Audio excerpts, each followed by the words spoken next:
Grandma heard that drinking snake wine could help conceive a boy, and the more venomous the snake, the more effective it was, so she caught snakes every day to brew wine for Dad to drink. After drinking it for several months, Mom indeed became pregnant. For the sake of her future grandson, Grandma then served Mom a glass of the fermented snake wine. Snake wine is highly nourishing. It'll do my precious grandson a world of good. Seeing my mother's conflicted expression, I deliberately bumped into her and shattered the wine glass. She slapped me across the face, calling me vicious and accusing me of being jealous of my brother's well-being. When Grandma saw this, she dragged me by the hair and smashed my head against the door. Then she made my father grab the snake from the wine jar and force it into my mouth. I was choked to death. When I opened my eyes again, Grandma came trotting in with a bottle of snake wine. This time, I didn't try to stop her.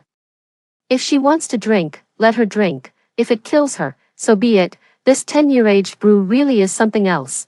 The nutritional value is just incredible. Grandma shoved me aside and strode toward my mother sitting in the rocking chair with an air of self-importance. I stumbled backward a few steps, my head knocking against the pillar behind me. The sharp pain at the back of my head jolted me awake abruptly. Seeing my mother's prominently swollen belly, I finally realized I had been reborn. Before I could even get excited, a shoe came flying at me. "You stupid girl, what are you standing there for? Hurry up and get me a cup." I immediately turned around, went inside, and handed a glass to Grandma, afraid that if I was even a second too slow, I'd get a beating from her. She took the cup and slowly poured out the liquid from the plastic bottle. As the liquid flowed out, a pungent, fishy odor instantly filled the air. 1. Her mother instinctively covered her nose and asked with a disgusted look, "Mom, what on earth did you bring home this time?" The grandmother shook the liquid in the glass, her eyes gleaming as she handed it over. "Snake wine. I bought it from the market. This tiny cup cost me $200. Drink it up, quick. Snake wine is super nourishing. It'll be good for my future grandson." Mom stared at the murky liquid in the glass, floating with unidentified bits, and gagged, nearly throwing up.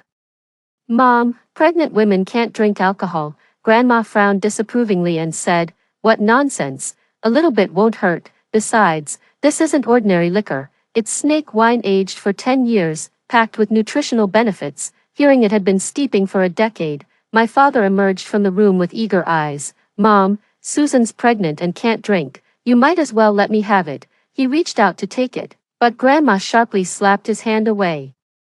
"This wine is specially made for pregnant women. I bought it just for my grandson.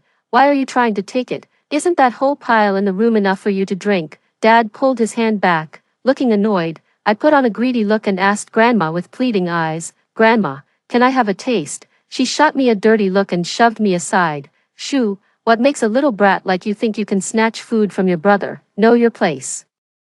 She quickly forced the wine into Mom's hands again. "Be a dear and drink up. Give me a plump, healthy grandson, and you'll be handsomely rewarded." Mom looked torn. She didn't want to drink it, but the reward was tempting. She kept winking at me, signaling for me to help her out. I pretended not to understand and went along with Grandma's words to persuade Mom. "Mom, hurry up and drink it. After you finish, give me a little brother. Second uncle's family has a son, and I want one too." Sure enough, as soon as second uncle having a son was mentioned, she picked up the glass and downed it in one go. After drinking it, she stood up to vomit, but her grandmother quickly covered her mouth. "Don't you dare spit it out. That would be such a waste." She had no choice but to force it down. Once her mother swallowed, Grandma opened the plastic bottle again and downed the last few drops, muttering to himself, "Can't let such good stuff go to waste. Every last drop is worth a few bucks."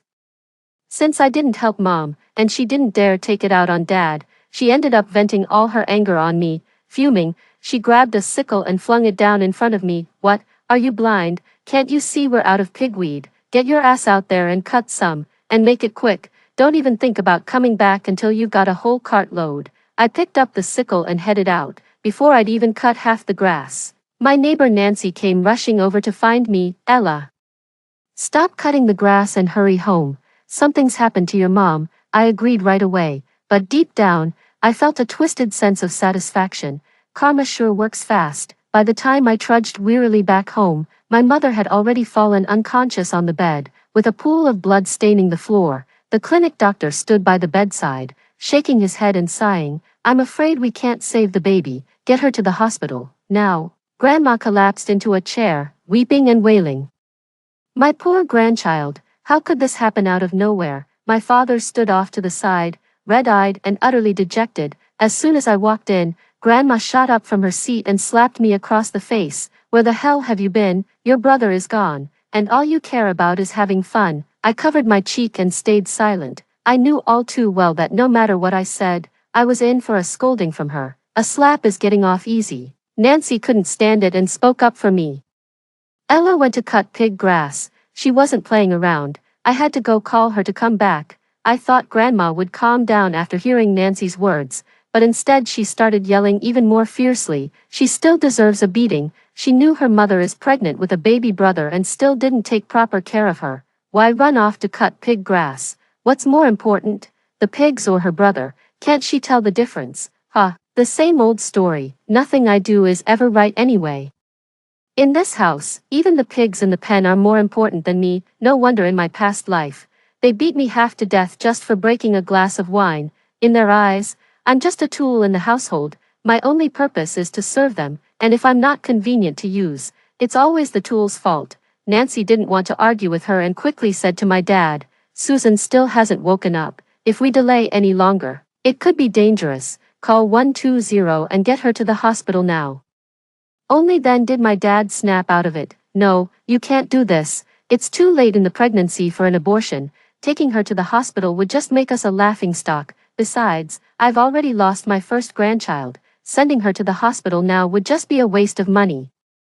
Grandma absolutely refused to let anyone take her to the hospital. Thankfully, Dad kept a level head and didn't listen to her. Mom, this is no time to worry about formalities. In the hospital, the doctor frowned the moment he took a look. She's hemorrhaging and in shock. Why did it take so long to get her here? My dad didn't dare say much, just kept nervously laughing it off. Got held up on the way. After asking some basic questions, they took Mom into the operating room. Not long after, the doctor came out with a consent form for Dad to sign. Such a shame. It was a fully formed baby boy. Upon hearing the news, Grandma slumped against the wall and collapsed to the floor, launching into a fresh wave of mournful wailing. Oh, my precious grandson, how could you bear to leave your grandmother behind and go like this? Father's eyes were red and swollen from crying. Only I stood there numb and detached, as if struck by a sudden thought.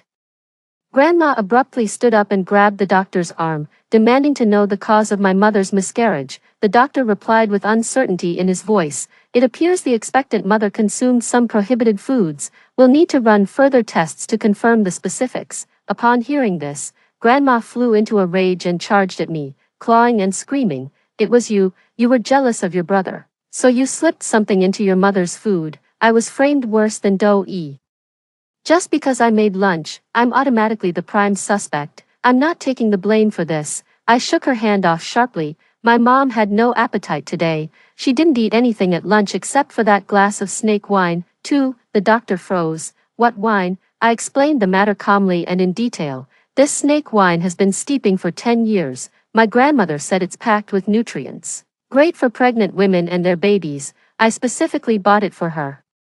The doctor looked utterly exasperated. Ma'am, you've made a terrible mistake. Forget whether pregnant women should drink alcohol at all. Even if they could, a decade-old snake wine would be loaded with harmful substances by now. Besides, snake wine promotes blood circulation. It's no surprise a pregnant woman drinking it would miscarry. Grandma stopped making a scene, hanging her head and muttering under her breath. The wine seller told me it was safe for pregnant women to drink.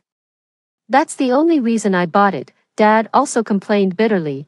I told you she couldn't drink it, but you insisted. Now look what's happened. The baby's gone. Give me back my son. Grandma sat on the floor, not daring to make a sound. Only after the doctor and my father had left did she finally get up from the floor. But she'd been kneeling so long her legs had gone numb. She stretched out her hands to me and said, You little brat, come help me up. I shot her a furious glare and walked away without looking back. The day after Mom woke up, Grandma forced through her discharge from the hospital. It's just a miscarriage. What's the big deal? We had miscarriages when we were young too, and we still worked in the fields. Where would we get the money to lie in a hospital all day? This time, Dad didn't argue back and silently accepted it. Mom didn't dare object either and reluctantly went back home. After returning home, To make up for the loss of her eldest grandson, Grandma started frantically catching snakes to make wine again. Heading out before dawn every day, she managed to catch all sorts of bizarre ones, green and yellow patterned, round-headed, flat-headed, triangular-headed. There was nothing we could imagine that she couldn't catch. Dad was grinning from ear to ear seeing the house filled with all kinds of snake wine. He'd spend the whole day sipping from his glass. Thanks to the daily nourishment of the snake wine, Mom got pregnant again right after finishing her postpartum confinement. Grandma was overjoyed, telling everyone her precious grandson had returned. However, since it hadn't been long since Mom's last pregnancy, the doctor at the clinic said she was physically weak and malnourished, which could affect the baby's development. So Grandma once again took it upon herself to help Mom get the nutrients she needed, having learned from past mistakes. She didn't dare give Mom snake wine again and opted for something else instead. We expected high-nutrient foods like eggs or meat, but to our surprise, she served a bowl of stewed baby rats. The moment I saw the bowl, I couldn't hold it in any longer and ran outside to vomit. That little wretch has no idea what she's talking about. This is all good stuff. After saying that, she held the bowl in front of Mom and said, "Eat up. This is way more nutritious than chicken or fish." Remembering the snake wine from before, Mom hesitated as she held the bowl. Grandma said, "Just eat it without worry. I've done my research this time.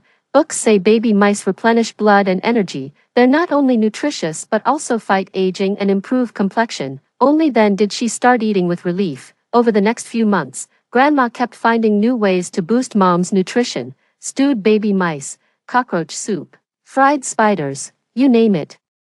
All sorts of bizarre concoctions were on the menu. Mom went from being skeptical at first to eagerly devouring every bite. Whatever leftovers remained always ended up in Dad and Grandma's stomachs. Ever since Grandma started making these strange dishes, she banned me from joining them at the table, afraid I'd be too tempted to snatch their delicacies. I'm absolutely thrilled. The thought of those things crawling with parasites and viruses makes me sick to my stomach.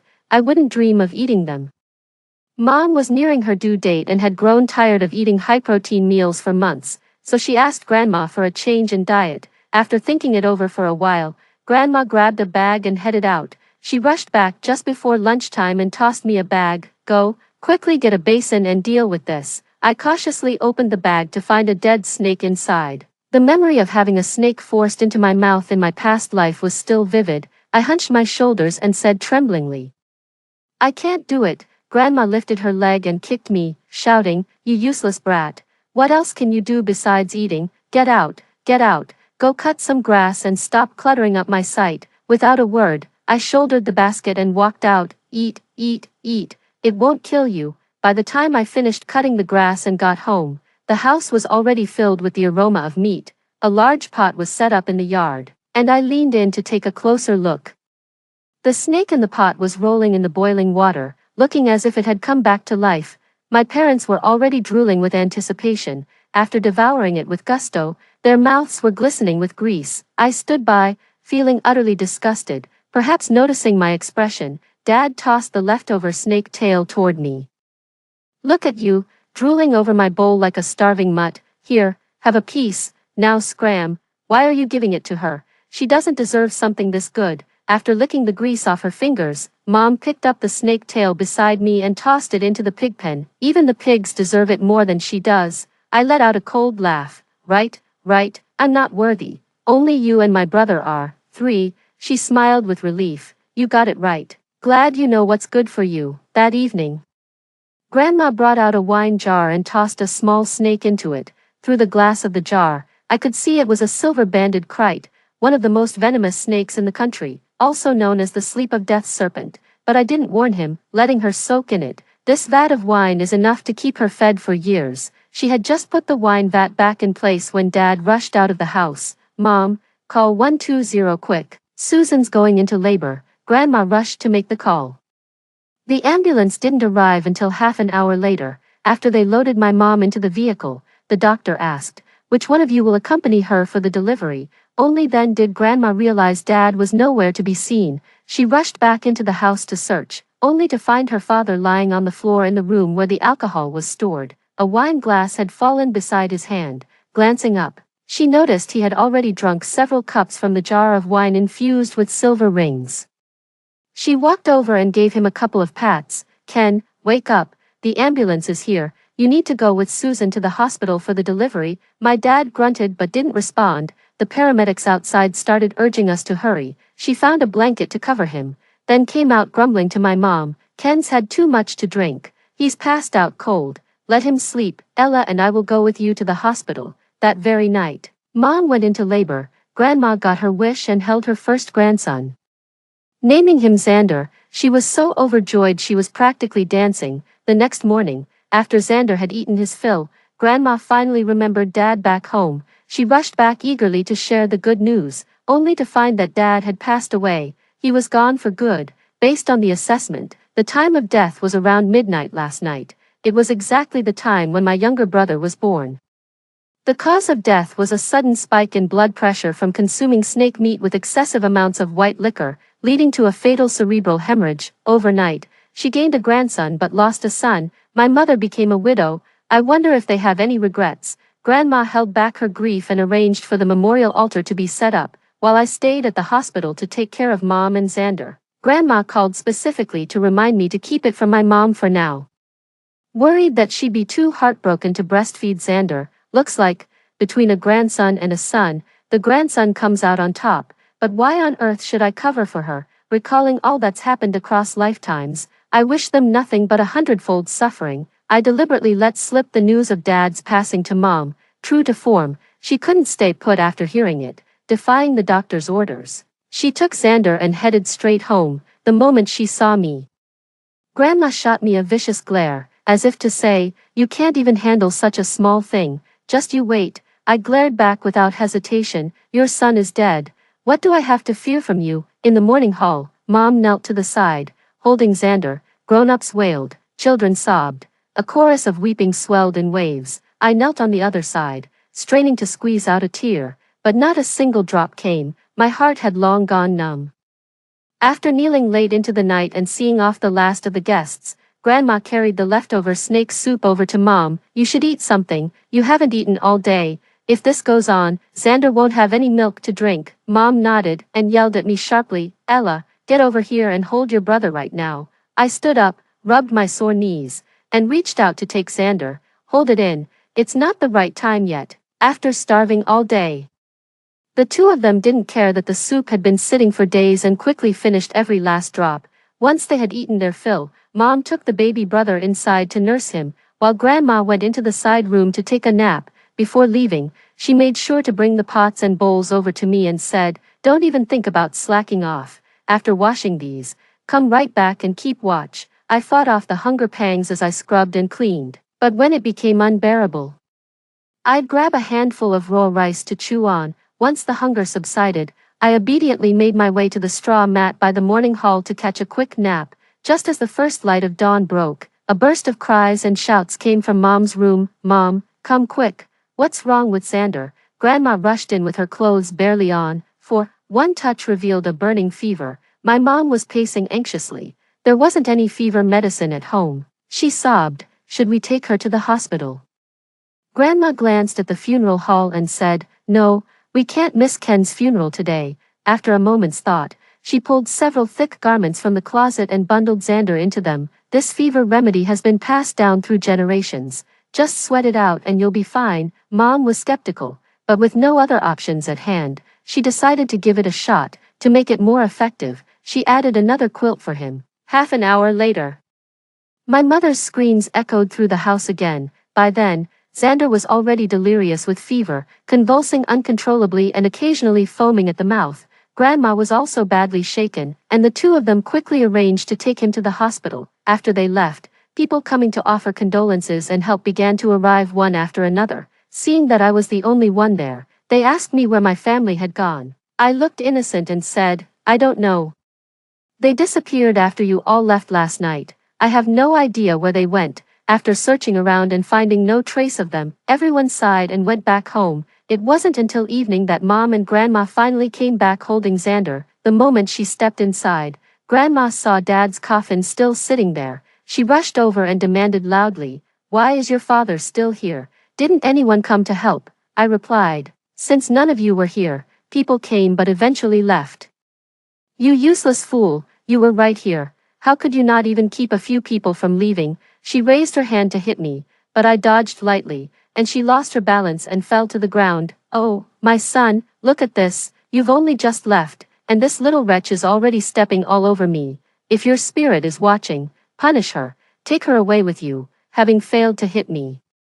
She leaned against the coffin and began to wail in mourning. I frowned with displeasure. Stop wailing. If his spirit is watching from above, you'd be better off asking him to bless your precious grandson instead. Whether I live or die is none of your concern. With no other choice, she went door to door the next day, begging people to help bury my father, taking pity on the widow and her orphan child. Everyone finally pitched in to lay my father to rest, ever since his father's funeral. Xander's health has been steadily deteriorating. He kept running high fevers and foaming at the mouth, over and over again. They went to countless major hospitals, but no one could find the cause. His mother cried until her eyes were swollen. After another episode of fever-induced shock, Xander was diagnosed with meningitis. The real culprit turned out to be Mom. She had been regularly eating the high-nutrient snake and rat meals prepared by her grandmother.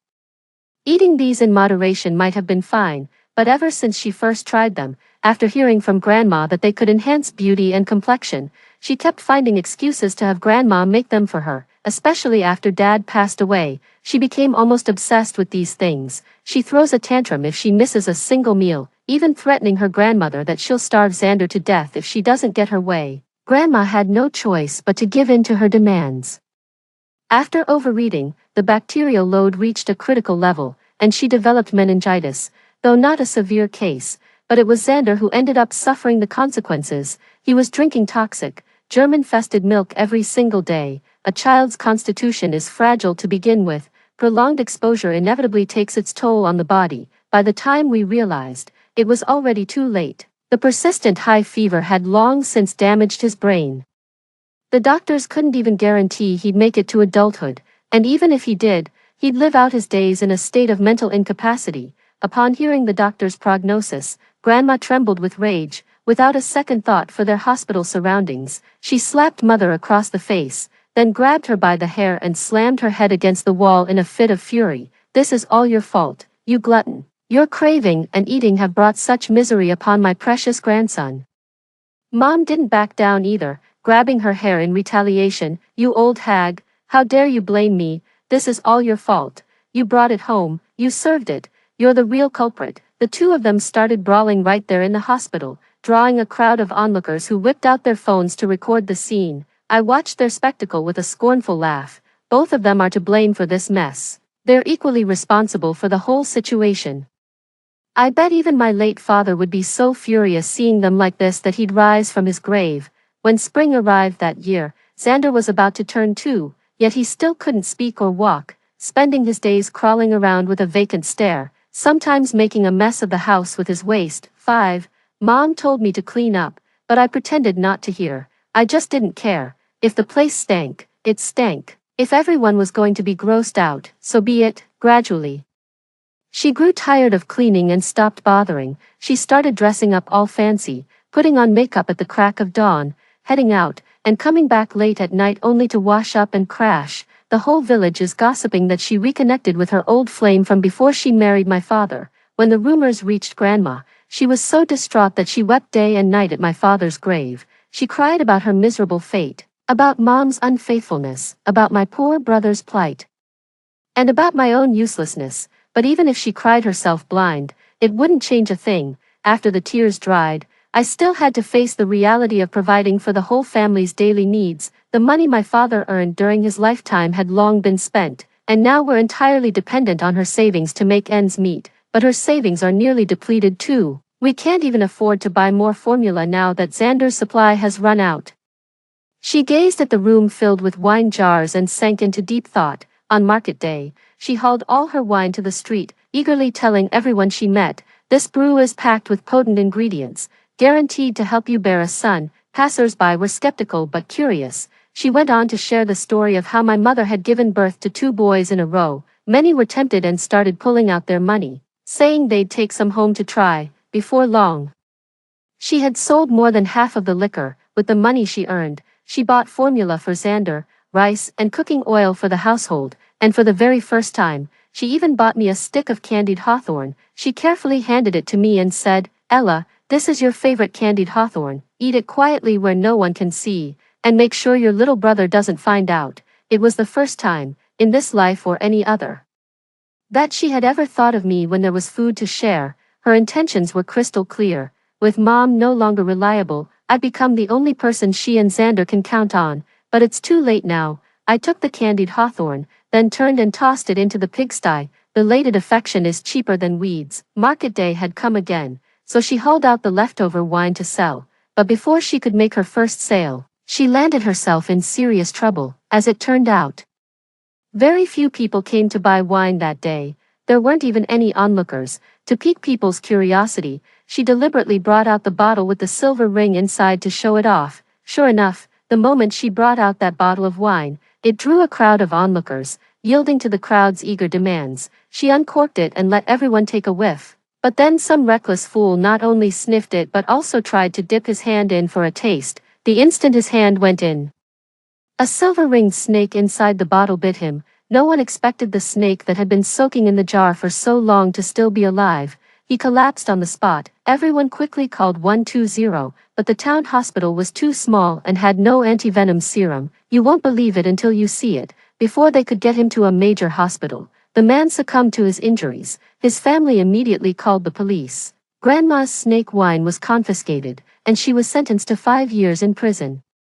No sooner had she been locked up than her mother ran off with an old flame. Dad was dead, Mom had taken off, and Grandma was behind bars. The huge house was left with just Xander and me. The villagers took pity on us and sent Xander to the orphanage. I was supposed to be sent there too, but our neighbor Nancy offered to take care of me. Nancy had a son just a few years older than me, but she'd always wanted a daughter. She just couldn't conceive anymore due to her age. She's always had a soft spot for me since I was little. In my past life, she was the one who buried me after I died, so when she offered to take care of me, I agreed without a second thought. Grandma sent word that she wanted to see me. 6. I really didn't want to go, but Nancy patiently persuaded me. Even though she hasn't treated you well, she's still family. She's getting on in years, and each visit could be the last. Her words got through to me. Inside the prison, separated by glass, Grandma on one side, me on the other, we could only communicate through a telephone.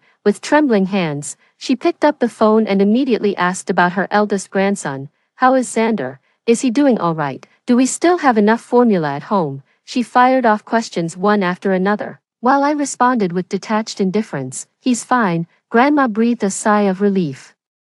"That's good, that's all that matters. Xander isn't in good health, so you must take good care of him. When you're out, make sure to keep him safe. Your father only has this one son. You need to be extra attentive." Apparently, she still doesn't know that Xander was sent to an orphanage. She just kept ranting on and on, completely disregarding my feelings. I'm clearly still a child myself. Why should I be the one responsible for taking care of him?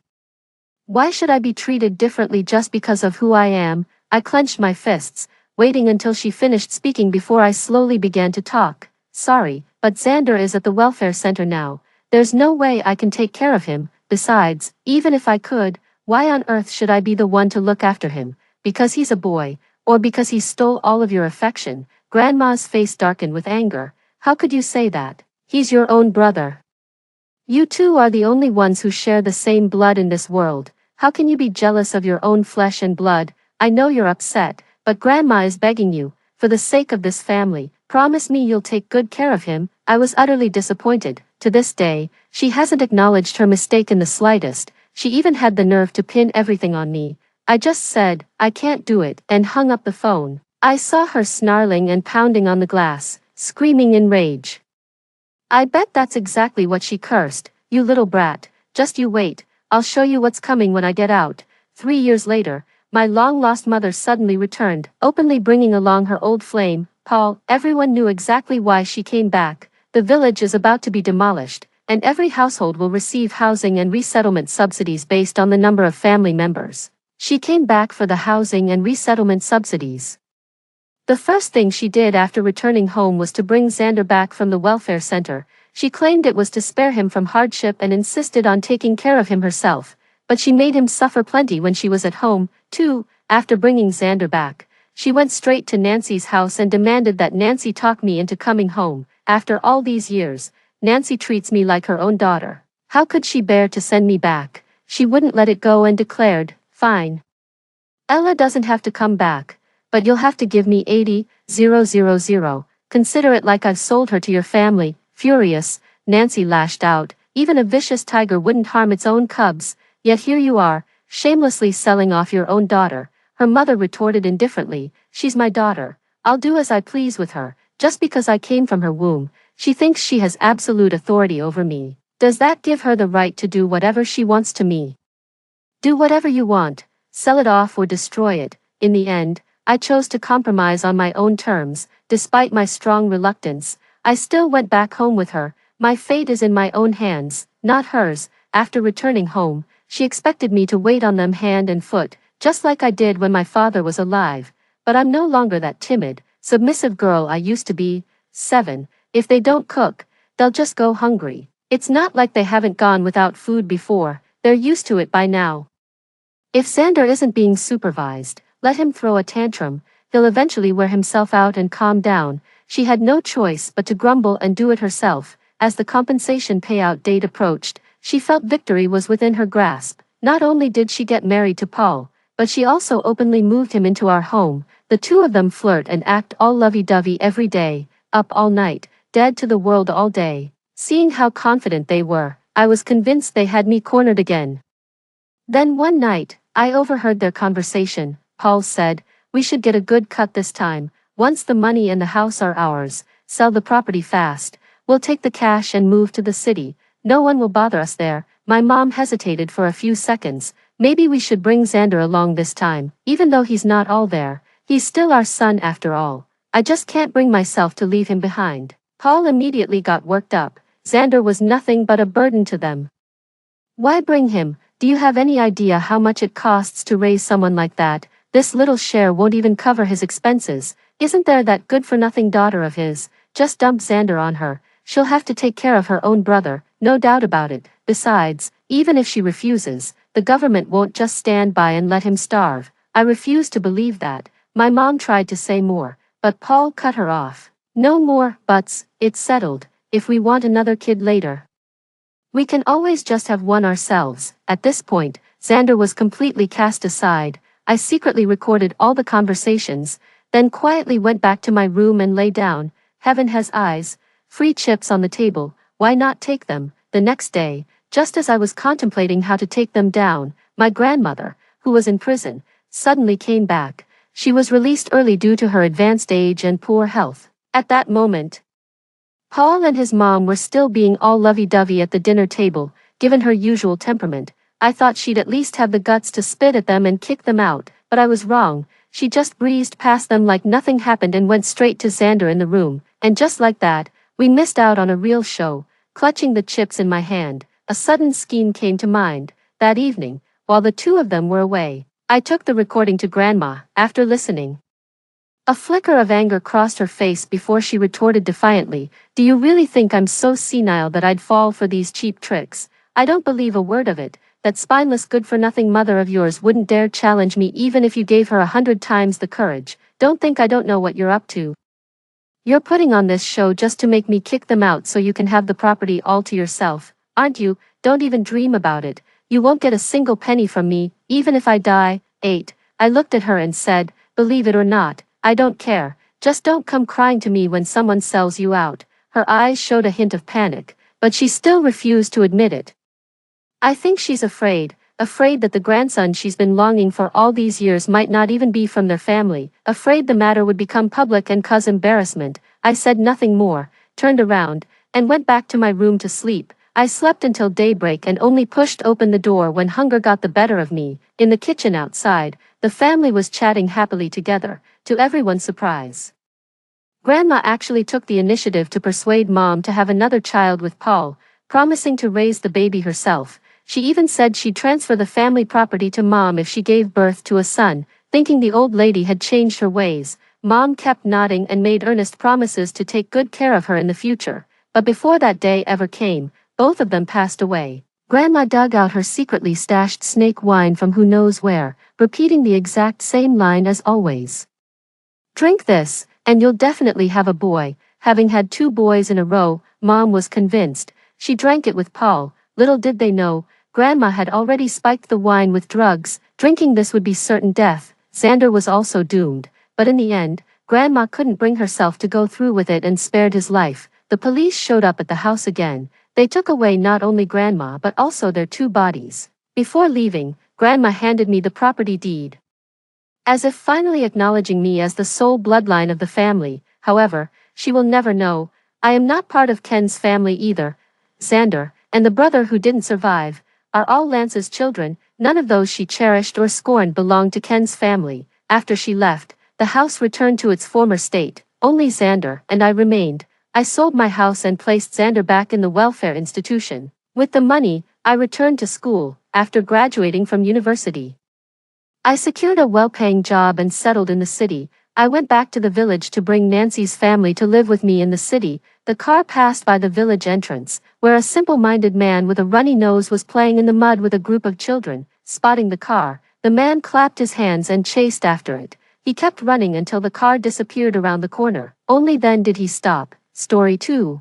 The end times have arrived. Zombies roam the streets, and the world has plunged into chaos, with cannibalism becoming an everyday horror. Standing alone on my reinforced balcony, I gaze at the distant horde of zombies besieging humanity, contemplating the unpredictability of life. Then, I go inside, lie down on the sofa, take a sip of the ice-cold Coke I just took out of the fridge, and glance at the freshly made spicy hot pot on the table. Regardless of the bloodshed outside, I find peace in my quiet moments. 01. I have been reborn. I have returned to a time before the zombie outbreak. Just a moment ago, I was in excruciating pain from a zombie's bite, and the next, I find myself unharmed, sitting at my desk. It's as if the zombie attack was merely a figment of my imagination. Only the lingering pain in my body reminds me that what I experienced was real. Turning my head, I see my reflection in the glass, looking as if I had been brutally mauled before my death. It's all so surreal. I glance at the date displayed on my computer. April 1st, 2043. There are only 5 days left until the full outbreak of the zombie virus. In my previous life, I was caught off guard by the sudden zombie attack and tragically became one of their first victims. This time, I am determined to use these days to prepare thoroughly, stock up on supplies, and stay indoors unless absolutely necessary, avoiding any encounters with zombies. Resolved. I stand up and go to resign from my job. The manager is surprised and tries to persuade me to stay, but seeing my firm attitude, he agrees to let me go. It's a good thing the company has been downsizing, or he wouldn't have let me leave so easily. After packing up my things and leaving the company, I feel a sense of relief seeing the bustling crowd of normal people on the streets. My apartment is on the 12th floor, near the 4th Ring Road. It's about 130 square meters, not too big, but certainly not small, and quite spacious for one person. I had snagged the top floor unit at a bargain and paid in full. The sales office even threw in an exclusive rooftop balcony that only top floor residents get. Normally, I wouldn't need it, but now it's perfect for storing the supplies I've bought. This is a new residential area with few residents. Though more have been moving in recently, it might feel a bit quiet on ordinary days. But it will be much safer here when the zombies arrive. Once home, I quickly check what I have and what's missing. After taking inventory, I make a list of everything I need to buy in the coming days. The list is extensive, covering everything from readily available items to those nearly impossible to find. Spanning 3 or 4 A4 pages, I place the list on the table and start my first task, making phone calls. The first call is to a renovation company. I need to fortify the doors, windows, balcony, and even the walls of my apartment. I want to install security grills outside the windows, not standard ones, but with grooves on the outer side to embed the small knives I've bought. Inside, I need several layers of security nets to block anything that might slip through the gaps, like mutated zombie birds. As for the doors and walls, I'll discuss the details with the contractor when he arrives. The doors must be robust yet not cumbersome, as that would hinder closing them or escaping if necessary. The renovation company pauses momentarily when they hear my requests. Ma'am, are you sure you want this type of renovation? We don't usually install these things, but if you insist, we can find someone to do it, though it might be costly. Confirmed. Don't worry about the cost. As long as you can get the job done well, you'll be well compensated. Oh, and try to complete it within 2 days, if possible. If you can complete it ahead of schedule, I'll give you an extra bonus. There was a long silence on the other end of the phone before a reply came. All right, ma'am. Rest assured, we will fulfill your request. After scheduling a time with the renovation company, I hung up the phone. Leaning back on the sofa, I pondered for a while before making the second call. The second call was to my mother, Lydia. A voice that was both familiar and strange came through the phone. Mom, it's me. Suddenly, I didn't know what to say, although I had so much to tell her. The words just wouldn't come out. I was just about to call you, dear. Today, there was a terrifying attack at Sarah's school. It was really scary. Fear lingered in my mother's voice. Big sister, let me tell you, it was so scary. The security guards suddenly went crazy and started biting people, injuring many teachers. A childlike voice came through the phone, sounding slightly whistly as if she had just lost some baby teeth. Biting people. I became instantly alert. Could it be that zombies were already appearing? Did the security guard have red veins in his eyes and black threads on his face? No, nothing like that. The doctor said it might be a rabid dog bite. My mother sounded uncertain. No bloodshot eyes. Could it not be zombies? But still, the biting. Mom, you and Sarah weren't bitten, were you? No, we were already in the car when it happened. I breathed a sigh of relief. That's good. Mom, I need to tell you something important. Listen carefully. There's a virus similar to the rabies virus going around. People infected by it become very violent and develop a craving to bite others. Don't send Sarah to kindergarten for now, and maybe you should take a few days off work too. Stock up some food and water at home. Mom sounded puzzled and took a while to respond. Isn't that being a bit too anxious, Lydia? Trust me, Mom. I gripped the phone tightly and forced out the words. All right, I'll listen to you. I'll talk to your father when he gets home and have him take a few days off to stay at home too. After ensuring my mom was safe, I finally felt at ease. In my previous life, after the zombie outbreak, I lost contact with my parents and never knew their fate until my death. This time, I must prevent that from happening again. After hanging up, I sat on the sofa for a while before getting up, quickly packed some essentials, and left with a list to buy supplies. 02 list.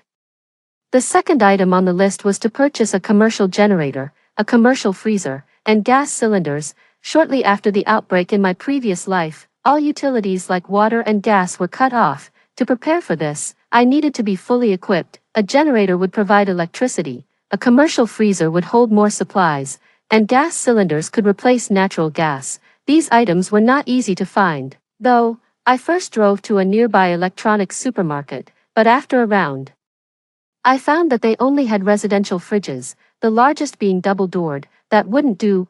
I drove around the area and noticed a supermarket unloading goods that caught my attention. Outside the supermarket, a large truck was parked, and several men were unloading a massive commercial freezer. This was exactly what I needed. I immediately stopped the car and went to talk to the supermarket owner. The owner was initially surprised and unwilling to sell it to me. But after I offered triple the price, he relented and even kindly asked if I needed it delivered. I gladly accepted and also inquired if he had a diesel generator for sale. The owner's eyes shifted. Miss, look, I do have a couple for personal use, but as you know, these things are hard to come by these days. I'll pay double the price. Deal. I like straightforward people like you. I've got some diesel left too. You might as well take that. I nodded and asked the owner to start loading the items into my car while I went inside to buy some more stuff to take home. Once inside the supermarket, I headed straight for the grains and oils section. 30 bags of rice and flour, each weighing 20 kilos, 30 tubs of cooking oil, and 20 kilos of dried noodles. When I moved these items to the checkout, the supermarket staff were so shocked they couldn't close their mouths. Luckily it was a weekday and the supermarket wasn't crowded. Otherwise, people might have thought I was up to something, perhaps fleeing from a disaster. After buying these essentials, I grabbed 2 more carts and began a comprehensive sweep of the store. Seeing this, the supermarket manager sent 2 employees to help me push the carts. First, I hit the seasoning aisle. Essentials like salt, chicken essence, MSG, pepper, and Sichuan peppercorn were a must. Sesame oil, soy sauce, vinegar, sesame paste, and various types of Lao Gan Ma chili sauces and bean paste couldn't be missed. Next, I picked up 30 bags of various flavored hot pot bases. including spicy, tomato, and seafood. I grabbed 3 boxes each of ham and spam, along with plenty of canned goods. Then, on to the instant food section, 3 boxes of assorted instant noodles, 20 packs of black sesame-filled glutinous rice balls, 20 packs of various flavored frozen dumplings, and countless other frozen foods were packed up. The last item on my list was water. I initially bought 4 boxes of 5-liter mineral waters. The rest I planned to order directly from a purified water facility tomorrow. When I checked out, the total came to 79,000 yuan, including the cost of the freezer and the diesel generator, adding up to a total of 85,000 yuan. I pulled out my card and used that typical boss phrase, "Charge it," after the supermarket staff helped me move and arrange everything on the balcony. The day had already turned to dusk. The distant, gray-white sky looked like the belly of a dead fish. As I watched the employees walk away, I suddenly wondered if I should have warned them. 03 List 2. That evening, after locking the doors and windows, I settled on the sofa to watch TV when a news report caught my attention. It has been reported that the patient assault incident at Fushan Hospital has been resolved. The patient had a long history of mental illness. The accompanying image was of a man with a fierce look, eyes filled with black veins, baring his teeth, his mouth agape and drooling. That was exactly how the zombie that bit me to death in my previous life looked. It seemed the zombie crisis was already beginning to show signs at this time. The news continued. The medical staff injured by the patient have been properly taken care of. I couldn't sit still any longer. I stood up from the sofa, went to the bedroom, took out my computer, and posted a short story on a forum, Zombie Onslaught. In the story, I referenced the Fushan Hospital case, narrated some of the horrific scenes from a previous zombie outbreak, and warned everyone that a zombie outbreak was imminent, hoping they would prepare. I dared not reveal the precise information outright, so I had to use this indirect method, hoping someone would understand my meaning. After all this, I walked to the balcony and looked out at the peaceful world through the glass. It was a pity that it wouldn't be long before this peace was shattered. The next morning, I called the renovation company early to schedule a time, then I headed out again to gather more supplies. Today's main task was to collect medical supplies. Since I couldn't buy a large amount of medicine from any one pharmacy, I ran around most of the city and finally managed to acquire a small amount of medical supplies. A box of alcohol, 2 boxes of gauze, 2 boxes of disinfectant swabs, and various antibiotics and cold medicines. For now, this was all I could get, and I could carry it all back myself. When I got home, I found that the renovation workers had already left. I opened the door and saw that the inside of the house was completely transformed. The sturdy burglar-proof windows and nets had been securely fixed to the windows, and I counted them carefully. There were 5 layers of anti-theft nets. Unbelievably, the walls were enveloped by huge metal frames, creating an impregnable cage designed to protect those within. I nodded in satisfaction, pulled out my phone, and transferred payment to the renovation company. After moving the medicines to where I had stored food the day before, I headed out again. This time, I chose a supermarket that was further away, in the snack section. I hesitated for a long time between compressed food and biscuits but ended up buying 5 boxes of bread and 1 box of biscuits. The bread had a long shelf life, mostly around a year, and tasted much better than the compressed food. After purchasing these items, I drove to a nearby meat shop and vegetable market. I told the owner that I wanted 50 fish and a countless quantity of chicken, duck, and pork, all to be made into cured meats. The butcher, a burly man with a full beard, upon hearing my request, waved his large hand and led me directly to the next-door cured meat shop. "Miss, making all that into cured meat you just bought will take too long. I've got a lot of cured meat already prepared. Why don't you just take some of these instead?" I propped my chin, gave it a thorough look, and found the cured meats in the shop were almost exactly what I wanted, so I bought all the cured and smoked meats available. The owner volunteered to deliver the goods, and I nodded, asking him to drop them off at the community's guardhouse. Next was the vegetable market. After the zombie outbreak, vegetables were scarcely seen in the city, as everyone frantically hoarded staple foods and meat. I bought 100 pounds of cabbage, 50 pounds of carrots, 50 pounds of cucumbers, 50 pounds of white radishes, and a small amount of other vegetables. Cabbage was easy to store, so I bought it in the largest quantity. Then I went to a restaurant, found the kitchen, and asked them to help me preserve these vegetables as pickles and canned goods, or vacuum pack those that couldn't be processed. After arranging to pick up the goods the day after tomorrow, I drove home. Inventory list 3. By the time I got home, it was already dark. I cooked a pack of instant noodles, hurriedly ate a few bites, then logged onto a local website to post in search of the weapons I needed. Gun control is strict in my country, so I had to settle for purchasing some outdoor survival tools instead. On the website, I explained that I was an outdoor survival enthusiast preparing for a major event and was looking to buy shovels, iron spades, outdoor knives, and other tools in bulk. After posting the information, I walked to the balcony, leaned on the anti-theft window, and looked outside, below in the courtyard. Some children were playing while their parents stood nearby chatting, under the tree. Some elderly people were enjoying the cool air, fanning themselves, and playing chess or cards. What a beautiful world. Day 3, 2 days left until the zombie outbreak. I was woken up by a ringing phone before I could get out of bed. The caller had seen my post from the previous day about seeking weapons and asked if I was interested in homemade guns used for hunting wild boars and rabbits. He said the gun was a relic from his grandfather, and although it had been well kept, it hadn't been used in recent years due to strict regulations. I immediately sprang out of bed and eagerly agreed. Since it was inconvenient to ship the homemade gun, we agreed on a meeting place, and I quickly dressed and rushed there. While driving, I glanced at my post again and noticed someone had messaged me privately. They had an engineer's shovel, an axe, and some simple outdoor knives, and were asking if I was still buying. I quickly replied, yes. I had intended to arrange an in-person meeting like with the gun seller, but this person said they preferred not to meet face-to-face. Instead, they suggested leaving the items at a predetermined location for me to pick up. After giving it some thought, I agreed that the method was indeed feasible. Soon, I arrived at the agreed-upon location with Tugan. It was a greasy, fly-infested diner. I pushed through the curtain and entered, only to see a bald teenager, around 16 or 17. Dressed in a robe, sitting inside, in front of the boy was a long, cloth-wrapped item, with several boxes piled beside it. Seeing me enter, the boy stood up and asked if I was the buyer he had arranged to meet. I nodded. The boy breathed a sigh of relief and pushed the object towards me, saying, "This was left by my grandfather, and it's been well preserved." Curious, I wondered why he would sell something left by his grandfather. The boy was evasive and didn't answer, merely urging me to pay quickly and promising to include some bullets as a bonus. I realized then that he probably stole the item to sell it for some extra cash. I took out my wallet, paid him, and watched as he left the diner joyfully. The diner owner, seeing me standing there lost in thought, came over to ask if I wanted something to eat. I shook my head, declined, and left with the items on the table. The boy's act of selling the gun might soon lead to a tragic consequence for his family during the upcoming zombie outbreak.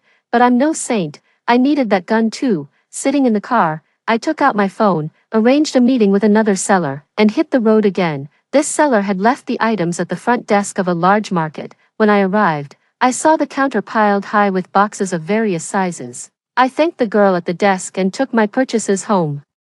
I couldn't wait to unwrap the cloth around the gun and open the boxes containing other weapons. The gun was polished to a shine, showing that its previous owner had truly cherished it. Additionally, there were 120 bullets lying quietly beside it. Perhaps not a large number of bullets, but they might save my life in a critical moment. In the boxes, there was a German-made entrenching tool and a Chinese-made axe, the shovel showing somewhere but still usable.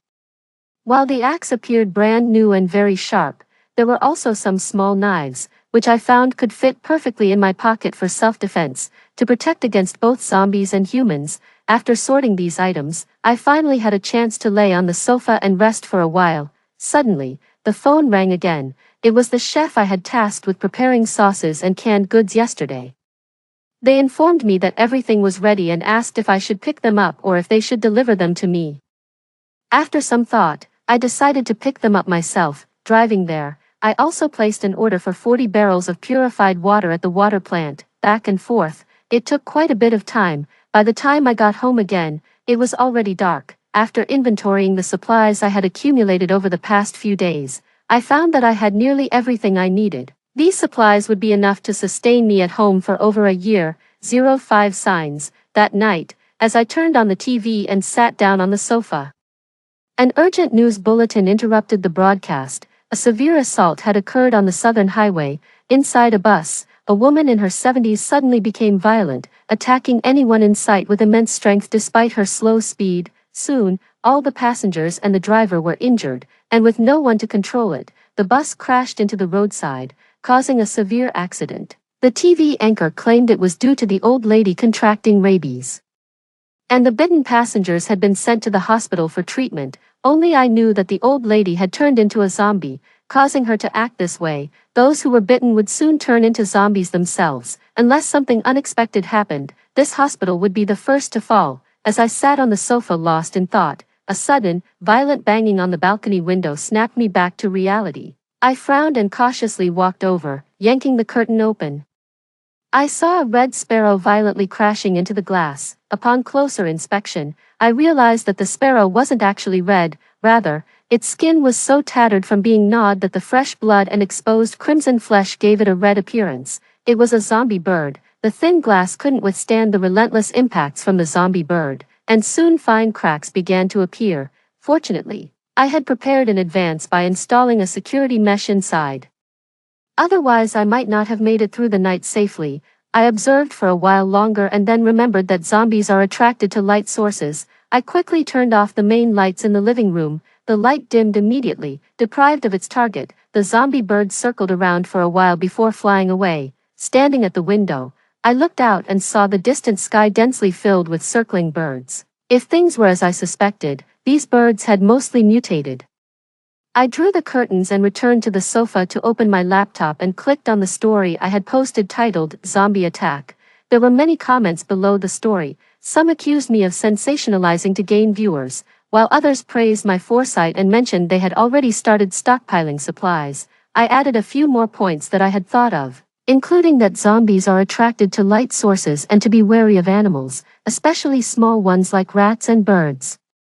Whether they believed it or not, I had done my part. Everyone has their fate, and their outcomes depended on their own actions. Suddenly, I received a message notification. It was from my mom, saying she had sent me a young wolf dog that would arrive tomorrow. In her message, she mentioned that she had seen the day's news and found my earlier warnings very reasonable. She and Dad had taken leave from work and stocked up on food. However, they were still very worried about me.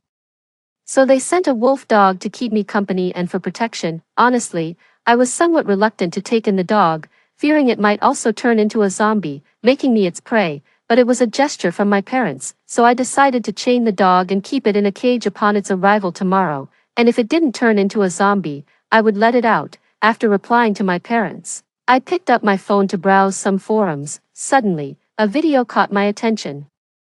It showed a person torturing a cat and laughing at the camera. The camera panned down to the dissected cat with its insides scattered across the table. The person then moved the camera to the cat's face, then away to show 3 other dead cats behind him. I resisted the urge to feel sick and was about to report the video when a comment flashed across the screen.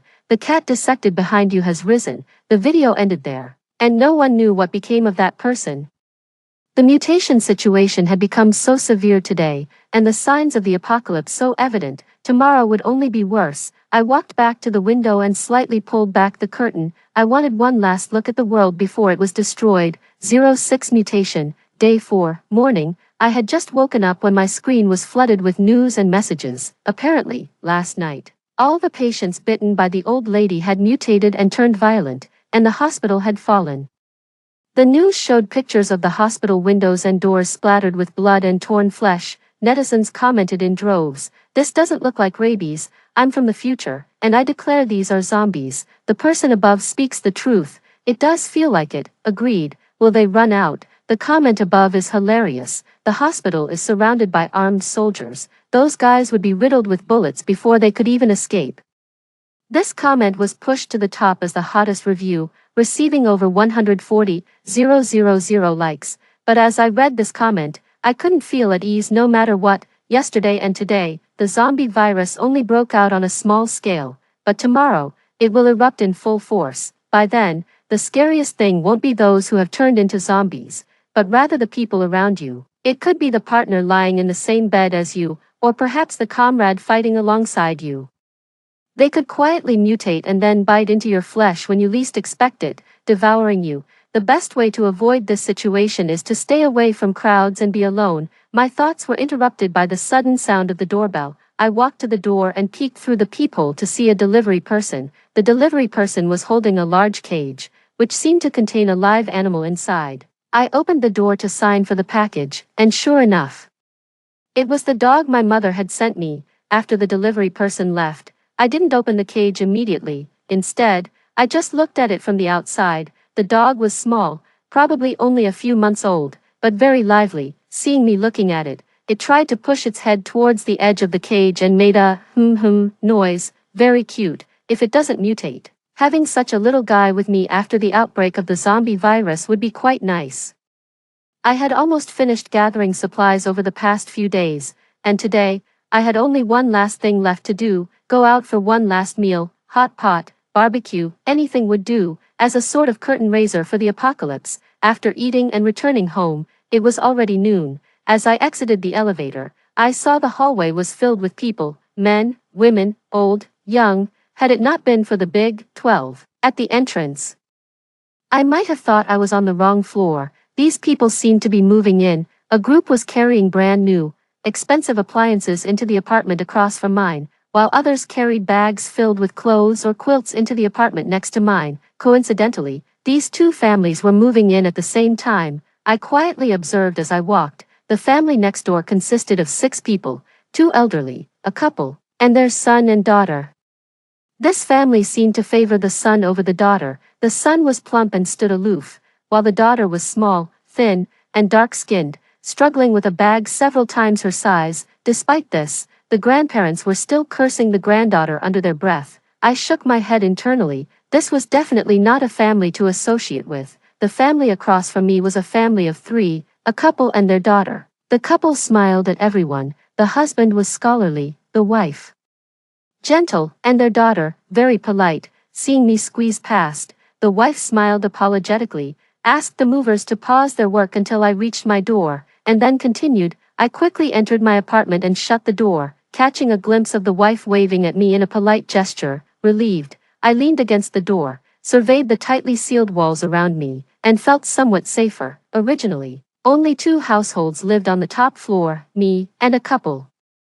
The couple was often busy with work, barely seen more than a few times a month. Moreover, their apartment was diagonally opposite mine, the furthest distance away, so I had always felt quite safe about my living environment. Unexpectedly, in a short time, I suddenly had 2 more neighbors, both very close to me. This was definitely a very dangerous situation. I checked the supplies and weapons piled on the balcony and the reinforced areas inside the house. Then, I took out a few pieces of new black cloth and fixed them around the balcony windows where the curtains couldn't cover. With that, all the preparations were complete. The puppy in the cage kept barking as it saw me sit down to rest. I crouched down and patted the puppy through the cage, feeling as if I could sense the warmth of my parents through its body. Anomalous event 2, night fell again. The incident of the hospital being overrun had now completely dominated the headlines online.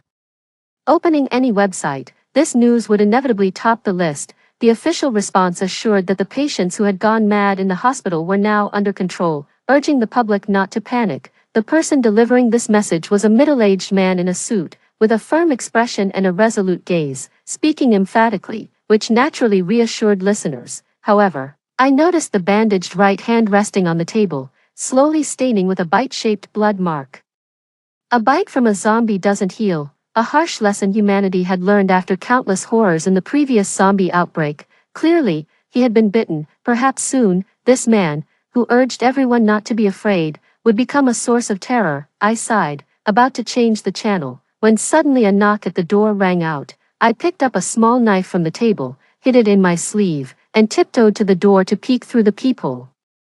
Outside stood the wife from across the hall who had greeted me at noon, holding a large bowl of braised pork ribs. As the knocking continued, I slowly opened the door, and a rich aroma wafted in. Little sister, we're neighbors now. I'm older than you, so don't mind me calling you that, right? My name is Lauren, you can just call me Lauren, she said softly, as gentle as her demeanor. Here are some ribs I made, give them a try. Without waiting for a response, she thrust the bowl into my arms. Dazed by the aroma of the ribs, I just stood there letting her continue. Thank you, I said shyly, overwhelmed by her kindness and unsure how to refuse. Ah, a shrill scream suddenly came from the closed door next door. Then, with a loud bang, the door swung open and a little girl with pigtails ran out crying, followed closely by an elderly lady and a very haggard-looking middle-aged woman. This was the child of the couple living across the hall. Lauren quickly scooped up her daughter. Her eyes questioning the two adults who followed. I adjusted the small knife in my sleeve for easier access. It's just kids playing around, the elderly lady said, somewhat flustered. Mama, he bit me, the little girl cried breathlessly, her pigtails trembling. I looked down and saw a noticeable set of teeth marks on the girl's wrist, seemingly broken skin with a trickle of fresh blood. What shocked me most was the thick, foul-smelling black secretion surrounding the bite. A characteristic of zombie saliva. It was clear that someone in the household next door had turned. Lauren inspected her daughter's arm, her face showing anger, then carried her daughter back towards their home. The grandmother attempted to say something more but, seeing Lauren's reaction, cursed under her breath. Such a fuss over a girl, what's the big deal if my grandson bit her? Nonsense. With that, she and the middle-aged woman shuffled back into their apartment. I loosened the grip on my knife, about to return to my apartment, when the elevator opened again. Out stepped the couple living diagonally across from me. The girl seemed upset, pouting and walking ahead, while the boy followed silently behind. I watched them enter their apartment, then closed my door. If I'm not mistaken, the boy next door who turned into a zombie must be that chubby little boy. Now that he has bitten Lauren's daughter, it won't be long before she too turns into a zombie, actually.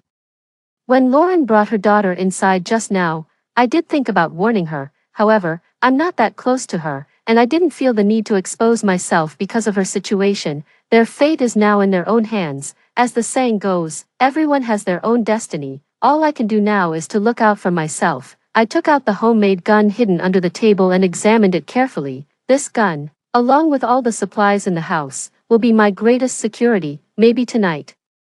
Maybe tomorrow night, those two kids will have completely mutated. By then, this floor will inevitably become a cradle for nurturing zombies, and I am determined to be the last man standing. Mutation 3. In the dead of night, all was silent. Suddenly, a sharp, piercing scream tore through the darkness. I was so startled that I jolted awake and sat up in bed. The scream came from next door. I rolled out of bed and tiptoed to the corner, pressing my ear against the wall. The wall sound insulation was mediocre, and the noise from next door came through clearly. There were women's screams, men's angry curses, and the hoarse roaring of a young child's voice. It seems that the little boy has completely mutated. The zombie virus can remain dormant in the human body for a while. And as time passes, people become increasingly unable to control their actions. Perhaps when Lauren's daughter was bitten this afternoon, the little boy still retained a hint of human consciousness. I found a pen and paper on the table, returned to the corner, and started jotting down the information I gathered. Afternoon, no mutation observed. Evening, mild mutation. Biting occurred. Early morning, complete mutation. In just a few hours, a living person had turned into a monster that eats humans. The noise next door suddenly stopped, and I pressed my ear closer to the wall, faintly hearing sobbing sounds coming through. Perhaps the little boy had been subdued. Zombie children are terrifying, but there were 4 adults next door. As long as one of them could remain rational, they wouldn't all be wiped out. I continued to listen. The sobbing was a woman's voice, and beyond that, there was no other sound next door. Could it be that only one woman survived? I don't know how much time passed, but eventually, there was no more noise from next door, and the sky outside began to lighten. I hadn't slept all night and was feeling exhausted. Just as I was about to go back to bed to catch up on some sleep, the doorbell suddenly rang. One urgent ring followed another. I got out of bed and walked to the door, pressing the one-way view button on the doorbell. The scene outside appeared on the screen.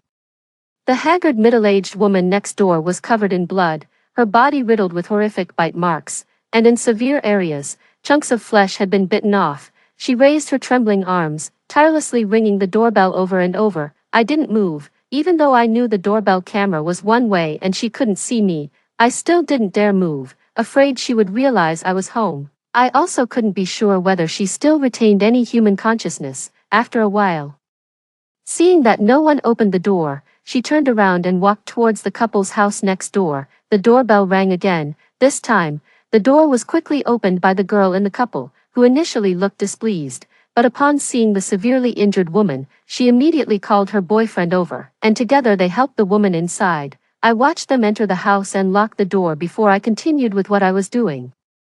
I was very curious about what had happened next door last night, so I searched the room for a few cardboard boxes, cut them up, and taped them around the parts of my body that were most vulnerable to bites, such as my neck, arms, and legs. Then I picked up the sapper axe hidden beside my bed, opened the door, and headed next door. The neighbor's door was left wide open, carelessly inviting danger. I gripped the axe tightly as I entered. The living room was a mess, with various items scattered all over the floor. Blood and severed limbs were strewn across the room.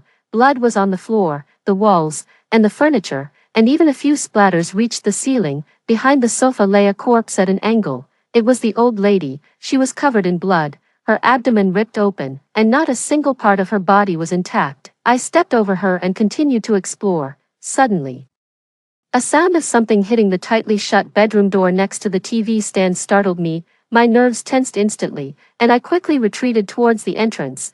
As I reached the door, I couldn't help but look back. I saw the bedroom door slightly ajar, as if something was peering through the crack to observe the outside. Back at home, after locking the door and catching my breath against it, I finally felt my tense nerves relax. Including the middle-aged woman the couple had helped into their room, it turned out no one from the next-door family had survived. Logically, a child-turned-zombie shouldn't have been so powerful. I was puzzled when my phone suddenly buzzed with a message notification. It was from my colleagues. Yang, damn, did you guys see the news? There's been a series of car accidents on the Second Ring Road, Cherry, at Yang. I know.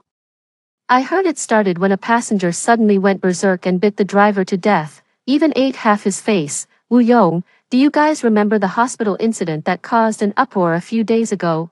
I heard it also started with a biting incident. Could there really be zombies? Shang, at Wu Yong, I feel the same. I have a video. Take a look. Video. What followed was a series of exclamations. I also clicked on the video. In the video, a very young boy, holding his phone excitedly, said, "Friends, I finally got a front row seat. Today I'm live streaming the highway tragedy for my family." After saying this, he lifted his phone to pan around, but he didn't notice the charred and dismembered body slowly standing up right beside him.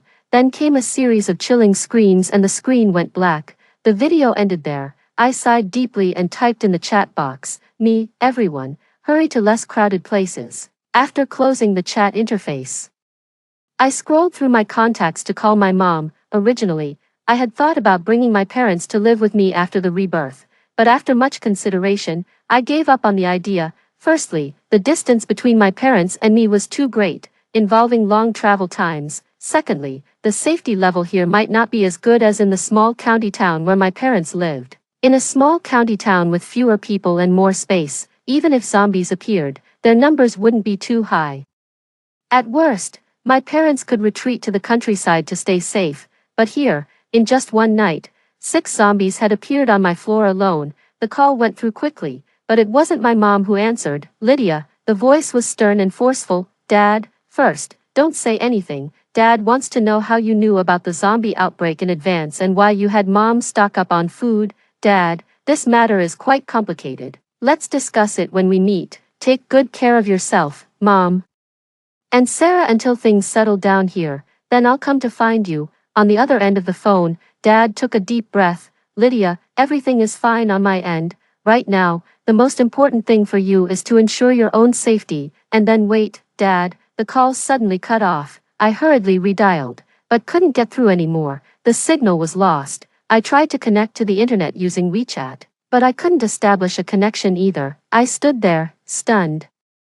Although I had mentally prepared myself for this moment, I still felt panic when it actually happened. Suddenly, a loud explosion came from outside the window. I rushed to look and saw countless cars collided on the road, like a snake eating its own tail. Thick black smoke rose, and the few lucky survivors struggled to crawl out of their cars, only to fall into the jaws of zombies. I stepped back 2 steps and quickly drew the curtains. Then, several screams came from outside the door, sounding like they were from that couple. On the 5th day of my rebirth, the zombie crisis erupted. The screams continued incessantly, as if throats were cut yet they were forced to make noise. I went to the door and turned on the video doorbell, bringing the entire hallway into view. The couple's door was wide open. The guy was desperately holding onto a woman who had turned into a zombie, yelling for the girl to run away. The girl stood there, petrified and clueless. The zombie woman, unable to bite the girl in front of her, turned her attention to the guy holding her. She pounced on him, pinning him down and started to tear at him. The guy's screams were piercing. He was in so much pain that he couldn't speak, just repeatedly gesturing for the girl to run. Just then, Lauren, hearing the noise, opened her door. The bloody and brutal scene momentarily stunned her, but she quickly reacted, grabbed the girl, pushed her into her apartment, and swiftly locked the door. The guy's screams continued for a long time before he finally stopped breathing. After finishing with the guy, the zombie woman staggered up and walked towards the staircase. Her figure soon disappeared into the stairs, leaving only a trail of blood to testify to her recent atrocities. I moved away from the door and stepped back, accidentally bumping into the cage where the little dog was kept. The noise woke the sleeping puppy, who lazily grumbled a bit, shifted position, and went back to sleep. By now, the initial phase of the zombie outbreak had ended. Those who could mutate had already done so, leaving only the creatures that wouldn't turn into zombies. Surprisingly, this little guy didn't mutate either. I crouched down, looked at the sweetly sleeping puppy, opened the cage, and lifted him out. Feeling my movement, the puppy sleepily opened his eyes, looked at me, rubbed his head against my hand, and gently licked it a few times. From now on, it's just you and me. I carried the puppy to the sofa and made a small nest for him with a blanket. I'm not sure when it'll be completely safe, but luckily, I've stockpiled enough supplies to last a year or more in here. Soon it was nearly noon, and no more strange noises came from outside, but I knew it wouldn't be long before the scene from this morning would repeat itself, as Lauren's daughter had also been bitten. I served the pot rice I had prepared onto the table, and the rich aroma quickly filled the room. The puppy abruptly jumped off the sofa, barked twice at me, and rushed towards me. As he got closer, I scooped him up from the floor and held him in my arms. There was no dog food at home, so I also served him half a bowl of rice. The puppy was not picky at all, gleefully munching away with its butt perked up. I carried my bowl to the window and saw a few elderly people standing by the entrance of the apartment complex below. Their backs to me, their posture was eerie. Standing still with their heads hanging down. Have they mutated? I stuffed my mouth with rice and cured meat, continuing to observe them. Soon, these elderly people turned their heads shakily, revealing their incomplete and bloodied faces before scattering in different directions. Indeed, they had mutated. When I woke up again, it was already the afternoon. I lay in bed under a thin blanket, with the puppy snuggled under it too, nestled in my arms and snoring. The computer still couldn't connect to the internet, and the phone was out as well. I was essentially cut off from the outside world. Despite the dazzling sunlight outside, there were no sounds of birds or insects. It was eerily quiet. Logically, considering Lauren's daughter was bitten by the little boy, she should be mutating by now, but there was no movement outside the door. Perhaps not everyone mutates at the same rate. I pushed aside my doubts and went to the window to do some weightlifting and stretching exercises. A few zombies stood at the entrance of the complex as usual, but they weren't the elderly from the morning. Instead, they were younger zombies. They staggered and stood apart at the entrance, looking like security guards on duty. Could these things actually be guarding the gate? I shook my head, dismissing the impractical thought. In my previous life, until my death, the zombies hadn't evolved any intelligence. How could they become so smart at the onset of the outbreak this time? The clay pot rice from noon wasn't finished, but it was still good enough to be reheated for dinner. As usual, I left some rice for the puppy. It ate joyously, its tail wagging adorably. I lifted it onto the table and took the opportunity to stroke its head a couple of times. Though it just grumbled in dissatisfaction, the half bowl of rice was quickly finished. How can such a little thing eat so much? I moved the puppy to my lap and teased it. From now on, your name will be Hungry. The puppy seemed to understand and barked, its eyes wide and incredulous. Hungry, it barked in response, then turned and bit my finger to show its displeasure. Unfortunately, it was still too small and its teeth weren't fully grown, so it didn't hurt at all. Ah! A sudden scream from outside startled both me and Hungry. After that scream, it went quiet again. I put Hungry on the table and went to check the situation through the screen at the door. The doorbell screen showed the scene outside. The door across was wide open, with a long trail of blood leading inside as if someone had been forcefully dragged in. Looking further, I could only vaguely see that the living room was in disarray, as if a fierce fight had taken place, but there was no one visible inside. It seemed Lauren's daughter had fully mutated. I pressed my ear against the door to continue watching. A few minutes later, two women supporting each other appeared in the living room. The woman on the left, looking sorrowful, was Lauren. The woman on the right, covered in blood and trembling, was her partner. They slowly sat down on a corner of the sofa, the partner trembling against Lauren's shoulder, while Lauren wrapped an arm around her, silently crying. The partner's trembling grew more intense, but Lauren, thinking she was just scared, didn't pay much attention. However, I could see clearly that black lines were slowly covering the partner's pale face, and thick black fluid started to ooze from her mouth. She had mutated. The girl's body began to convulse, the movements growing more violent by the moment. Lauren finally realized something was wrong. She pushed the girl away and staggered back several steps in horror. The girl, knocked to the ground by Lauren, lay on her back, her neck arched, eyes fixed intently on Lauren. Lauren turned and ran. Moments later, the girl on the ground suddenly surged up, propping herself up backward with her arms while still lying on her back, and rapidly moved towards Lauren. Lauren was smart. After running out the door, she quickly locked it behind her. She looked around the hallway and finally set her eyes in my direction. Seizing the moment, I picked up a gun and held it in my hand. Lauren is a good person, and saving her would also be beneficial for me. However, I needed to think carefully about how to do it. I needed to ensure my own safety while making Lauren grateful to me. Lauren took a few steps towards me. I held the door lock, planning to let Lauren in after the zombie girl broke out. Unexpectedly, Lauren stopped moving. She glanced at my door and then took a deep breath, like a warrior ready to face death, and walked towards the stairs. She didn't want to drag me into this. At that moment, the door Lauren had locked was opened from the inside. The zombie girl appeared, leaning against the door frame. I gripped the gun in my hand, flung open the door, and shot at the zombie pursuing Lauren. Bang! Perhaps I was lucky. My shot blew the zombie's head off, but the recoil of the gun was so strong, I felt like my shoulder was nearly dislocated. I then aimed the gun at Lauren. Did it bite you? Lauren shook her head repeatedly. No, no. I wasn't bitten. I kept the gun trained on her for a moment longer, then stepped forward to help the collapsed Lauren into my house. Of course, I would never really shoot her. That gesture was just to show her that I was willing to believe her words. Closing the door, I helped her sit on a chair by the entrance. Hungry, seeing me return home, circled around my feet, barking. I picked it up and held it in my arms. And it finally calmed down. Don't be nervous, have some water. I poured a cup of water from the dispenser and handed it to Lauren, who took it with trembling hands and thanked me. What happened? My daughter mutated. Lauren's voice was tearful. My husband jumped from the building holding her to protect me. She took a deep breath and continued. She said her boyfriend also died because of her, and we were comforting each other. Who knew she would suddenly mutate? Lauren's voice trembled violently. I took the water cup from her hands. Her eyes were tearful as she looked at me. Thank you. If it weren't for you, I would have. I gently patted her hand, signaling her not to be afraid. Once she calmed down a bit, I asked her if she wanted to team up with me for mutual support. Tears streaming, Lauren nodded in agreement. After resting for a while and ensuring that Lauren's home was safe, I escorted her back. Surprisingly, her home was also stocked with a lot of food.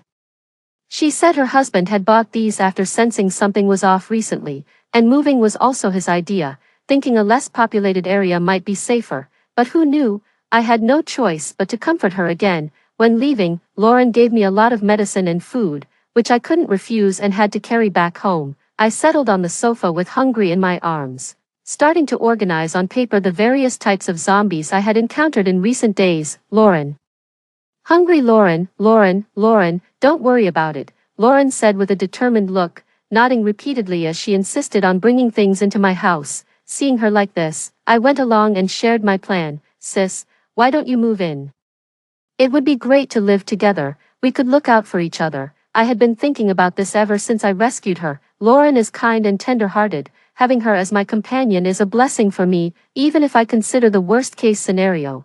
If she ever intended to harm me, I was confident that I could handle it before she could do anything to me. Hearing my words, Lauren paused. looked up at me with excitement, and said, "Really, sis, I feel a bit embarrassed. I still have some things at my place, just wait for me, I'll go grab them." Then she quickly opened the door, dashed out, and made sure to close it behind her. Soon after, Lauren returned, standing at my doorstep with a mountain of items. "This is dog food. I just bought it recently and was planning to send it back home. Since you also have a dog, I thought of bringing it all here. This is medicine. These are some compressed biscuits and canned food. These are some warm clothes and blankets, which will come in handy if the weather turns cold. This is drinking water and this is for general use. This is..." I watched, wide-eyed, as Lauren, like Doryman, pulled item after item out of her bags. I must say, rescuing Lauren turned out to be the best thing I've done these past few days. We barely managed to arrange all these items in the living room after much effort. "Sis, I have a spare room here. If you don't mind, you can stay there for now." Lauren nodded and then went in to set up her bed. I poured 2 glasses of water and took one to her. "Girl, I really can't thank you enough." Lauren held the glass, her eyes brimming with tears, ready to start praising me again for saving her. I quickly interrupted her. "Sis, just call me Lydia." Lauren nodded with tearful eyes. After chatting for a bit more, I returned to my bedroom with Hungry. Before going to sleep, I placed a glass cup on the door handle so that it would fall and shatter if someone tried to open the door, waking me up instantly. Having done all that, I placed a gun and a dagger beside my pillow before slowly closing my eyes. After all, our ancestors taught us to always be on guard. Early in the morning, I was awakened by the smell of cooking. It felt like I was back in my school days. Every morning, I used to wake up to the aroma of breakfast made by my mom and eat while listening to her reminders and nagging. I lay in bed for a while, slowly coming to my senses. Lauren, rubbing my eyes and wearing slippers. I walked out of the bedroom and saw a busy figure shuttling between the kitchen and the dining table. "Lydia, why are you up so early? I haven't finished making breakfast. Do you want to sleep a bit longer?" Lauren stopped what she was doing and wiped her hands on her apron, standing there a bit awkwardly. "Did I wake you? I was thinking of steaming some buns so we could have something to fill our stomachs, making cooking a bit easier." It was 6:50 a.m., and the sky outside was still a dusky gray, not fully bright yet. The dining table was already set with several dishes of stir-fried vegetables. The kitchen was steaming, and there was a steamed bun on the cutting board not yet placed in the steamer. Clearly, Lauren had been busy for a while. I stepped forward, took her hand in mine, and said softly, "You didn't wake me. I usually get up around this time anyway." "Lauren, did you not sleep well last night?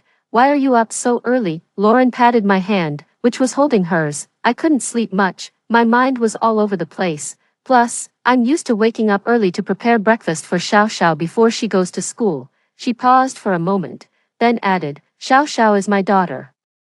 At that moment, I wasn't sure what to say to comfort her, so I just raised my hands and gently hugged her. Lauren managed a smile, though it seemed a bit forced. "Go wash your face. Breakfast is ready. I've just made some steamed buns that are delicious. Today, you'll get to taste my cooking skills." I nodded in agreement. By the time I had washed up and sat at the table, Lauren had already set everything out. Aside from the steamed buns, she had made spicy pork, minced eggplant, and crispy pan-fried tofu, with a small dish of pickled peppers and egg sauce on the side. I thought that was all, but then she brought over a small pot of century egg and lean pork congee. Seeing my surprised look, Lauren explained, "I checked our supplies this morning and realized we've stocked up too much. I thought about storing it in the fridge, but it's already full." As she spoke, she served some congee into a bowl for me. "So I thought we should eat the perishables first." I nodded, agreeing with Lauren's approach. After breakfast, I washed the dishes, and then Lauren and I went to the balcony to check our supplies. Just as she said, our stock of grains occupied almost half of the balcony. I knew Lauren and her husband had stored quite a bit, but I had no idea it was this much. Just the rice, flour, vegetables, and meat alone could last us for over a year. I gave Lauren a thumbs up. She seemed a bit embarrassed. "As long as you don't mind." After we finished checking, we covered the supplies on the balcony. At that moment, Hungry slowly got out of bed and started running around the house, full of energy. Lauren and I watched from the balcony as Hungry went wild in the living room. She shook her head. "Thankfully, it's only energetic and doesn't make much noise." Then, she went inside to prepare Hungry's breakfast. The morning sunlight brought a gentle warmth. casting a soft glow on everyone in the living room, adding a serene touch to the scene. Leaning by the window, I felt a sense of warmth and decided to capture this moment on my canvas, one of the few peaceful moments in these trying times. As I spent more time with Lauren, I became increasingly convinced that inviting her to be my companion was the right decision. Lauren is very gentle and attentive, making her company very comforting. Staying at home all the time can be incredibly dull. With nothing to do and nowhere to go, it's bearable for a short while, but over time, it really can drive you crazy. Thankfully, I have Lauren and hungry for company. I like to curl up on the sofa with a book, but she worries it's bad for my eyes and neck, so she moved a chair from her bedroom next to the living room window and made a small stool of the same height to go in front of it. This way, I can sit on the chair and rest my feet on the stool while reading, which improves both the lighting and my posture. Lauren also sews skirts, after spending a week with me. She mysteriously pulled me into her room one day and handed me a box, saying she had a gift for me. Inside was a skirt made from an old bedsheet, the originally tacky pattern, transformed by her tailoring, turned into a charming woodland-style skirt. The skirt was beautiful, and it fit me perfectly. Indeed, clothes make the person. Wearing the skirt, I almost felt like I had transformed into a graceful lady. Lauren watched as I twirled in front of the mirror in the new skirt. Their laughter was wide and joyous, so, our daily routine turned into me reading or drawing by the window, while she would sit next to me, either cutting fabric or sewing clothes, but most of the time, we were walking hungry in the living room. In the middle of the night, I was abruptly awakened from a drowsy sleep by a bright light shining through the window. Approaching the window, I realized the light was coming from a lamp in a house across the street. It was the dead of night. The darkness outside was intense, with barely a star in the sky, making the light from that house seem even brighter. I pressed my face against the window, squinting to observe. The distance between the two buildings wasn't too great, and the upper floor of the opposite building had no curtains, allowing me a clear view inside. Several silhouettes were moving about, seemingly caught in a dispute. Two tall, sturdy men cornered a slender man, grabbing whatever was at hand and striking him. The slender man was quickly overwhelmed and fell to the floor. Suddenly, a woman in a robe burst out from a neighboring room, followed by a little girl. The woman rushed to the slender man's side, pushed the two tall men forcefully, and then shielded the man behind her. This seemed to infuriate the tall men, who raised their fists and struck the woman. She was sent flying a considerable distance, still unsatisfied. The men chased after her and kicked her as she lay on the ground. The little girl stood frozen in shock, forgetting even to cry. This scene filled me with rage, and I wished I could rush over to help the woman. Stop watching. Suddenly, a voice beside me spoke. I turned to see Lauren. I had been so engrossed that I hadn't even noticed when she had come to stand next to me. Those two men were probably trying to steal supplies. Lauren's voice trembled slightly, with a hint of barely noticeable sorrow and helplessness. I know, I replied. Looking back out the window, it's hard enough to avoid zombies in a post-apocalyptic world, but having to guard against our own kind is just. Lauren turned her head away, refusing to watch the scene any longer. Some zombie birds, attracted by the light, began crashing into the glass across the street. The two tall men noticed and quickly turned off the light. Darkness returned to the outside. Lauren stood with me at the window for a moment before pulling me back to bed. Sleep now. Don't think too much. The next day, as I was washing up, the bathroom lights suddenly went out. Before I could react, Lauren rushed in. Lydia, the water's gone. There's no water in the pipes. I paused for a moment, letting the toothpaste in my mouth subside a bit before speaking. It's not just the water, the electricity is gone too. Honestly, I was already satisfied that the city's utilities had lasted this long. I don't know what the situation is outside, but it's definitely not good. Zombies are everywhere in the city. It was only a matter of time before the water and electricity would be cut off. Facing this situation, Lauren became very anxious. I reassured her, telling her that we had enough stored water. If we used it sparingly, it could last us a year or even longer. This eased her mind, but soon, she started worrying about cooking and the freezer. I had to show her the gas cylinders and generator I had prepared, along with a pile of instant food in the corner. Even if we run out of gas, these breads and other items will last us a good while, I assured her. Finally, Lauren was completely reassured. However, I began to have new concerns. The generator was noisy. Keeping it on might attract zombies. After discussing with Lauren, we decided to use it only during the day for a while. If anything unusual occurred, we would turn it off immediately. Fortunately, the weather was cooling down, and winter was approaching. As soon as the temperature drops significantly, these items won't spoil even without a fridge. What's been going on lately? There are more and more zombies at the base of the building. Lauren leaned on the window and looked down. It's those people who come to our community to scavenge for supplies. I don't know what's with them. They keep coming in waves, and look, in the end, they all turn into those things. As I spoke, I picked up Hungry and lifted him over my head. Has Hungry gained weight recently? Why does he feel so much heavier? He hasn't gotten fatter. He's just grown bigger, Lauren said, shaking her head with a smile. Hungry grunted twice in agreement. I carelessly ruffled Hungry's head and set him back on the ground. Suddenly, a loud and noisy footsteps came from the door, followed by a silence, then a knock. Lauren and I both stopped what we were doing, and even Hungry bared his teeth and took on an aggressive stance. Shoo! I put a finger to my lips, signaling Lauren to tread lightly as we went to check. The knocking continued. Through the peephole, I saw only a young girl, drenched and panic-stricken. Her mouth was moving as if she were calling for help. Just as I was about to keep watching, Lauren gestured for me to look at the screen beside us. There, next to the girl and unseen by the peephole, stood several young men and women, armed with weapons. On closer inspection, among the group were the two burly men I had seen assaulting someone in the opposite building that night. Aside from the young girl at the peephole, who was putting on a frail act, these youngsters all held bloody weapons.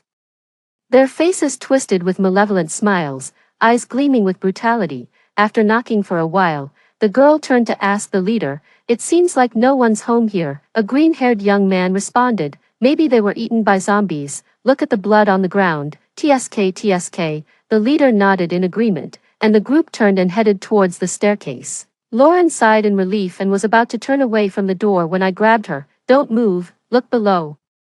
I mouthed the words to her, explaining silently. At the very bottom of the visible screen, a small section of black hair was visible. Someone was squatting at the door, ear pressed against it, listening to the sounds inside. Evil seed. The corridor lights flickered on and off, a dead silence spreading through the air, making the small section of hair seem even more sinister. Lauren froze in place, her lifted foot slowly setting back down. Hungry circled around my feet twice, then lowered his front paws, his teeth bared as he stared at the door. After a long while, the silhouettes of those people reappeared at the stairwell. The leader gestured towards our door. "Hear anything?" A man with foil in his hair and buck teeth stood up, appearing on the screen. "Nothing, not a sound. Probably no one's home here." The leader tilted his head and spat on the ground. "Waste of time. Let's go to the next one." The group swaggered down the stairs.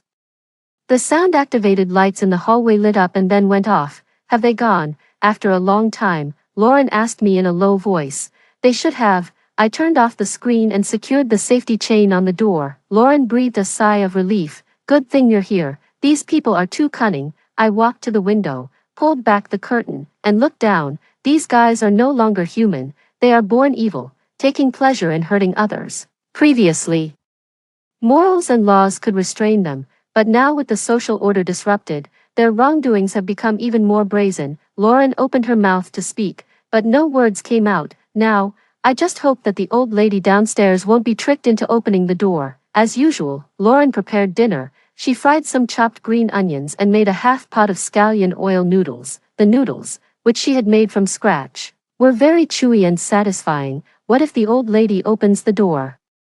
Will they kill her?" Lauren asked casually as she swallowed a mouthful of noodles. I was taken aback, then realized she was referencing something I had mentioned earlier that morning. "If the old lady lets them in." Her words were cut off by a scream. The sound came from downstairs, from the old lady's place. Lauren and I exchanged glances, put down our utensils, and walked to the window to look down. From here, we couldn't see much, but it was the only way we could check on the situation downstairs. After the scream, there was silence from below. My neck was starting to ache from standing when finally, some noises came from downstairs again. The lights in the house dimmed, then a window opened. A long object wrapped in something was thrown out, hitting the concrete ground below with a dull sound. I recognized the wrapping. It was a grayish-white robe, the old lady's favorite garment. Now, the robe's gray-white was contaminated with specks of reddish-brown. The reddish-brown spread from the face, down the neck, staining half of the garment.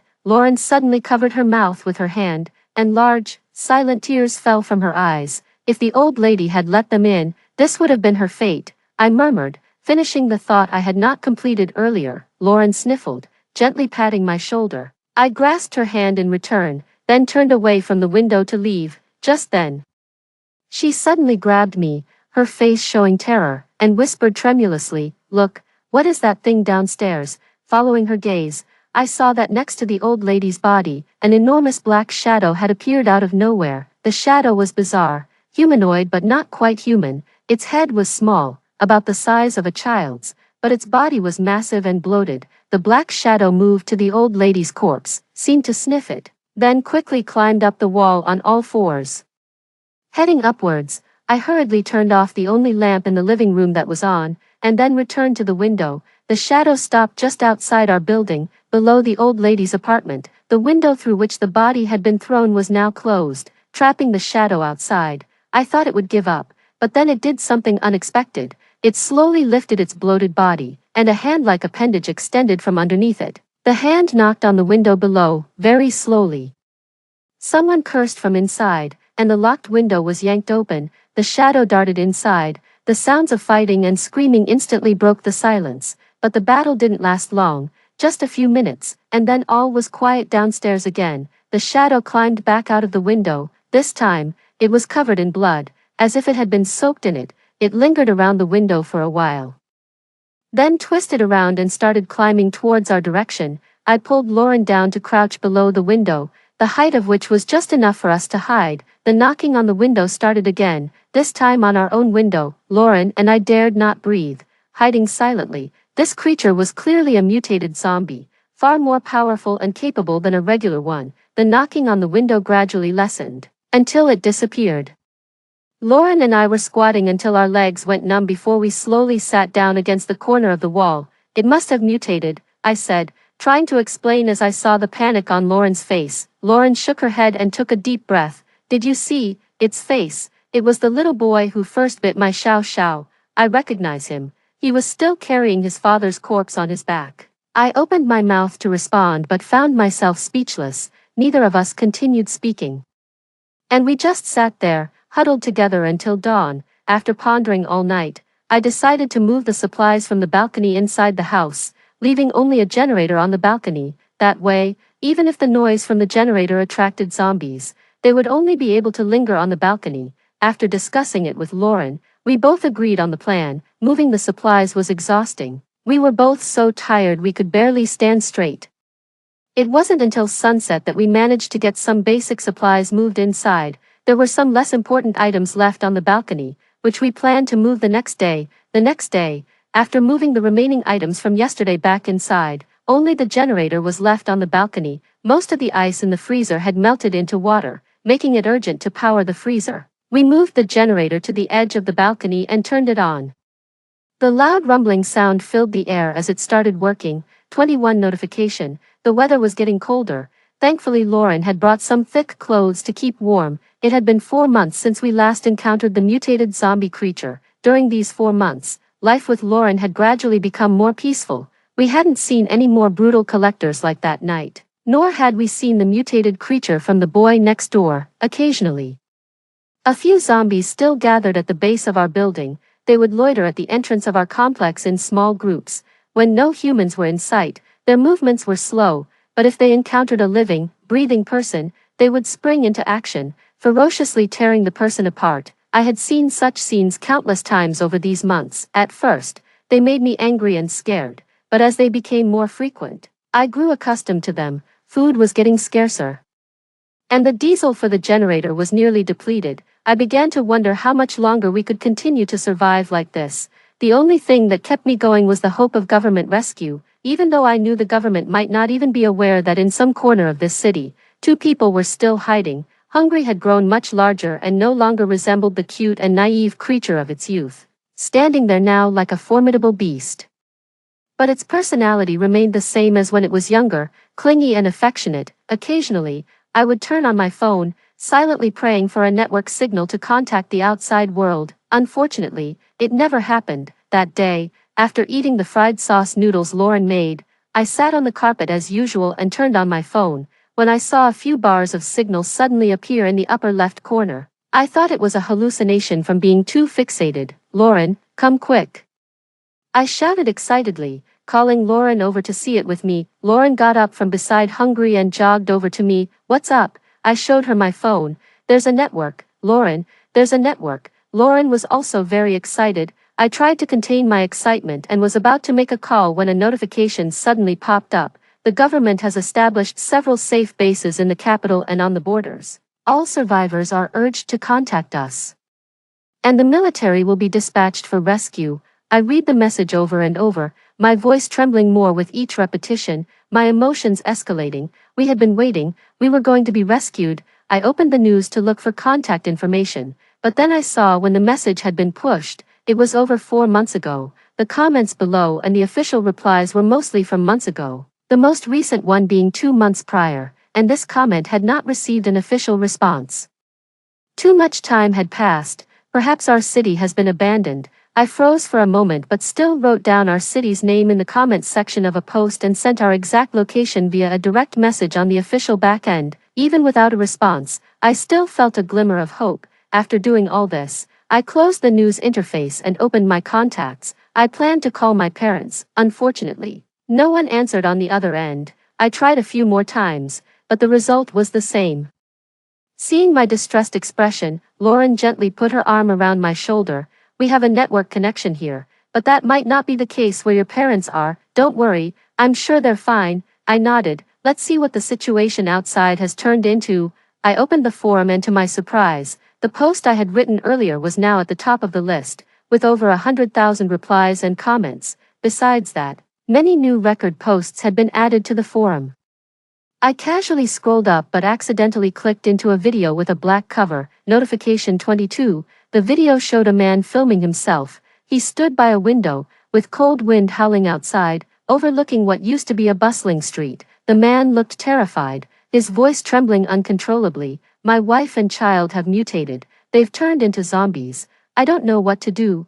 I don't want to be bitten. I don't want to be eaten. The camera then panned to the door, which was being violently banged on, with occasional roars coming from outside. The next second, the door burst open and 2 female zombies rushed in. The man turned and jumped down from the upstairs. The video was very oppressive. I clicked back and exited to the main page. There were many such posts and videos, almost filling up half of the page. Seeing my increasingly grim expression, Lauren took my phone. Let me look. She opened the news, and the latest video showed the city center streets.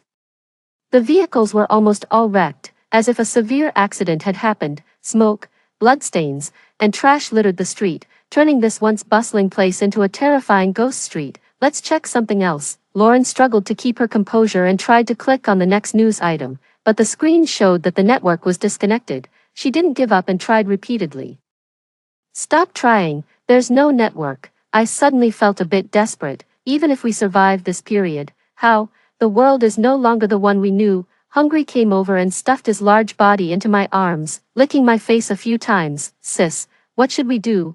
I looked blankly at Lauren. Lauren put down the phone, turned to face me directly. Lydia, don't be scared. I'm here with you. Hungry also grunted twice. I managed a weak smile. Okay. In the middle of the night, I tossed and turned in bed, unable to sleep. Every time I closed my eyes, all I could think about was the official notification we saw today. Without official rescue, how long could we hold on? Or even if we luckily survived, what should we do then? In a daze, I somehow drifted off to sleep. Bang bang. In my sleep, it seemed like I heard the sound of knocking on the window. Bang bang. The sound grew louder. I suddenly sat up, realizing that the sound wasn't from my dream, but from our living room window. I swallowed hard, quietly turned the doorknob, and moved towards the door. Lauren, awakened by the noise, stood at the bedroom door with Hungry. Hungry seemed frightened by something and kept hiding behind Lauren. Looking out the window, I saw a blurry shadow cast by the curtains. The shadow had a disproportionately small head with an excessively large body. Lauren, who had quietly moved next to me, whispered in my ear, "The little boy." I nodded, signaling that I saw it too. Outside the window was the creature we had encountered before, a fusion of the boy next door and his father.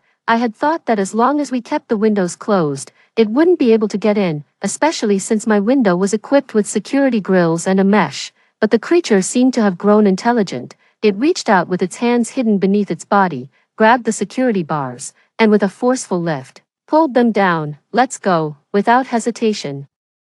I grabbed a gun from the living room, handed Lauren another weapon, and pulled her towards the door. It was clear that the creature was targeting us tonight, and the security mesh wouldn't hold it off for long. The only option was to leave and evade its grasp. Fighting it wasn't the preferred choice. Escaping was. Rescue. We hadn't even reached the door when we heard the sound of the security mesh tearing. I pushed Lauren forward. Open the door quickly. I'll hold it off.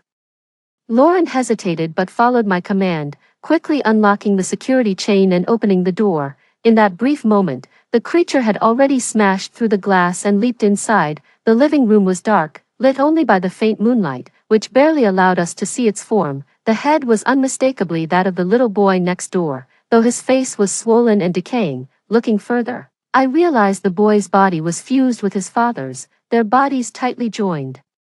Inseparable. No wonder the proportions of the boy's head and body were abnormal. The boy scanned the living room from the window, located us, and with a shriek, lunged at us. I took a deep breath, raised the gun, and aimed at the boy's head. Bang! The shot hit, and the boy's head burst open, his massive body slowly falling. I was stunned. Was it over just like that? But in the next second, the boy's head fell to the ground, and another head emerged from his back. It was his father's, the new head.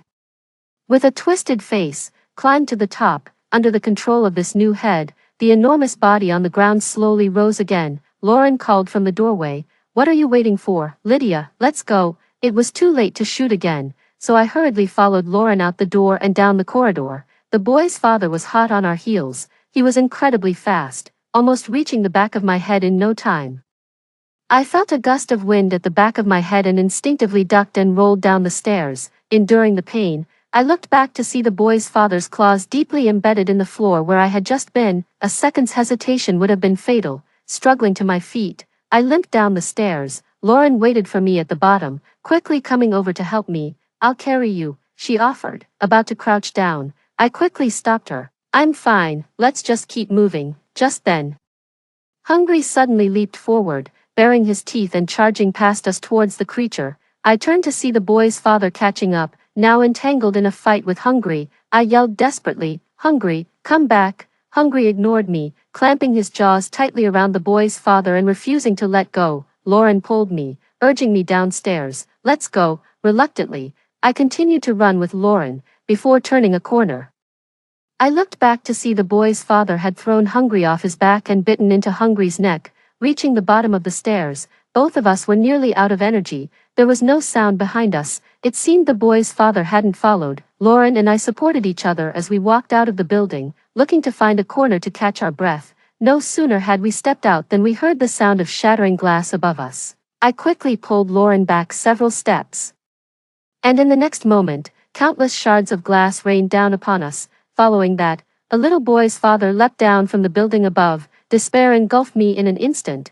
Were we really about to meet our end here today? Rescue Part 2, Get Down. Lauren and I instantly hit the ground. Bullets tore through the body of the little boy's father, whizzing past our heads and flying behind us. The man staggered back a few steps and then fell heavily to the ground. Are you okay?